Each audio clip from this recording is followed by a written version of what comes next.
हम मीनू झा गोर लगै छी समस्त मिथिलावासी के। एकटा परिछन के गीत लऽ कऽ उपस्थित छी। बर के परिछन कोशिश करै छी सब गोटे के नीक लागे। धन्यवाद। जय मिथिला, जय मैथिली। परिछन चलियौ सखी, राम सन जमैया हे सोहावन लागे। परिछन चलियौ सखी, राम सन जमैया हे सोहावन लागे। सोना के डाला लिया साजी हे सोहावन लागे। सोना के डाला लिया साजी हे सोहावन लागे। दूभि धान फूल पान केसर चंदन माँ हे सोहावन लागे। दूभि धान फूल पान केसर चंदन माँ हे सोहावन लागे।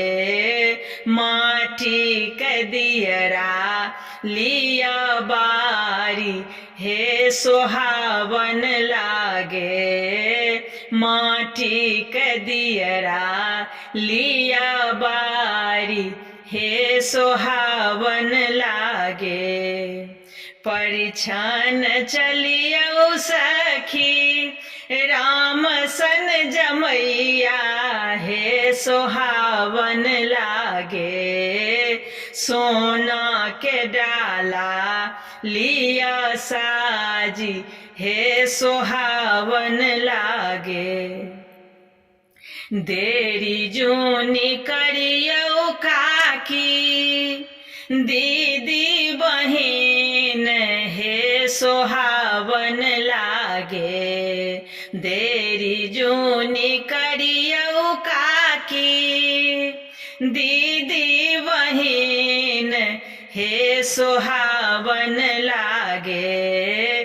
ठाढ़ छथि लक्ष्मण राम हे सोहावन लागे।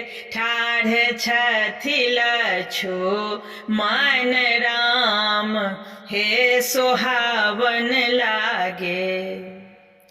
कहथि वशिष्ठ मुनि जल्दी सो परिछु हे सोहावन लागे। कहथि वशिष्ठ मुनि जल्दी सो परिछु हे सोहावन लागे। बीती जायत लगन के बेर हे सोहावन लागे। बीतल जाई लगन के बेर हे सोहावन लागे। परिछन चलियौ सखी, राम सन जमैया हे सोहावन लागे।